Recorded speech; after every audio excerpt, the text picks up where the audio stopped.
الله أكبر الله أكبر.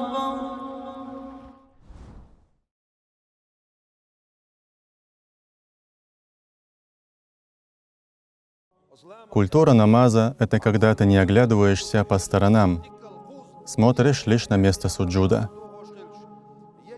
зная и помня, что 3 движения подряд нарушают твой намаз. Встаешь и садишься, держа осанку ровно. Если в намазе есть культура, то знай, что и в других ситуациях есть своя культура. Культура среди мусульман, культура в мечети, культура по отношению к старшим.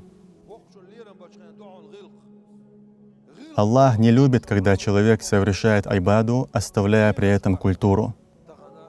Если человек думает, что он богобоязненный, при этом напрочь оставив культуру, то как же он далек от истинной богобоязненности?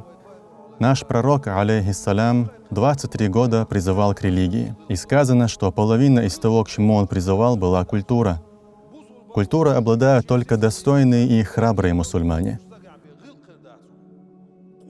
Достойный мусульманин будет обладать культурой, щедростью, терпением, мужеством, правдивостью и уважением.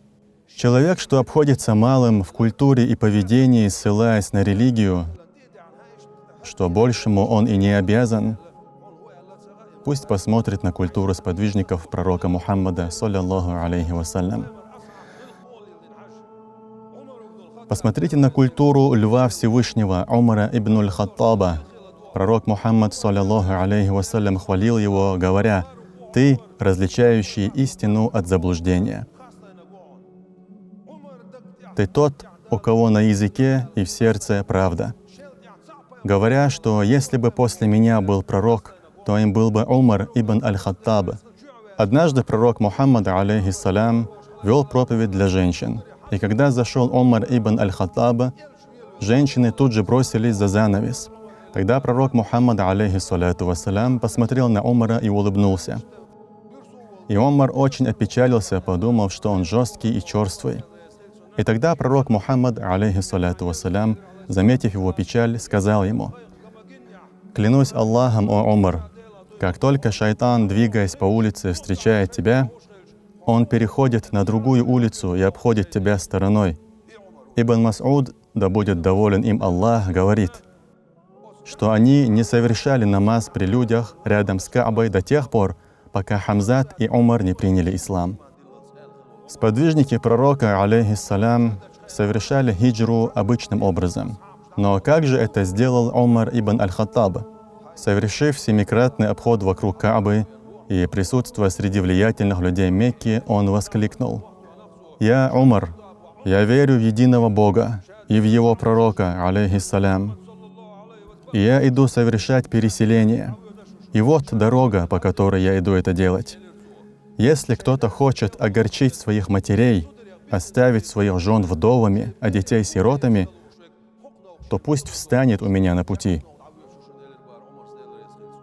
Это тот Умар, который, находясь в намазе, когда враг Аллаха, ударив ножом, взвалил его, и он оказался при смерти, сказал своему сыну Абдуллаху: «Иди и передай Айше от меня салям. Не говори, что повелитель правоверных передает салям. С сегодняшнего дня я не повелитель. Ты скажи, что Умар ибн аль-Хаттаб передает салям. Попроси у нее разрешения похоронить меня рядом с пророком Мухаммадом, алейхиссалату вассалям, и с Абу Бакром». Абдуллах пошел к Айше. Он нашел ее плачущей. Он передал ей салям и просьбу Умара. Айша ответила: «Я приготовила это место для себя. Но как же часто я слышала, как много говорил об Умаре пророк, алейхиссалату вассалям, и мой отец Абу Бакр ас-Сиддик. Как же часто я слышала в речах пророка, саллаллаху алейхи вассалям, я, Абу Бакр и Умар, когда я, Абу Бакр и Умар были вместе. Как же часто я слышала в речах Абу Бакра, когда пророк, алейхиссалату вассалям, Умар и я были вместе. И поэтому я не хочу их разлучать, и я оставляю это место для Умара».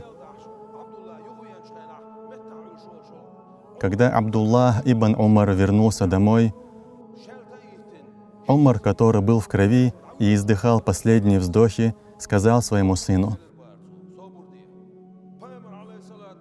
«Постой, не подобает мне лежа принимать ответ на просьбу о моем захоронении рядом с пророком, алейхиссаляту вассалям, и с Абу Бакром. Поднимите меня». Ведь он даже не знал, каков был ответ Айши. «Не подобает мне лежа принимать ответ, поднимите меня». Вот эта культура по отношению к пророку, алейхиссалям, который покинул этот мир. Хотеть, чтобы его могила была рядом с могилой пророка Мухаммада, саллаллаху алейхи вассалям. Даже находясь в предсмертном состоянии, не принимать ответ о его захоронении рядом с пророком, алейхиссалям, лежа. Вот эта культура. И когда он услышал ответ Айши, он заплакал и сказал: «Это было моим самым желанным счастьем в этом мире — быть захороненным рядом с пророком, алейхиссаляту вассалям». Он сказал: «Когда я умру, и когда вы унесете меня, вы спросите у Айши еще раз, не передумала ли она». Вот эта культура. Поэтому и у нас должна быть культура по отношению к пророку, алейхиссаляту вассалям, к его сподвижникам, к его семейству и к благочестивым мусульманам, уважение к старшим, к родителям и к своим соседям. Если нет культуры, нравственности, преданности и уважения, то и нас не будет.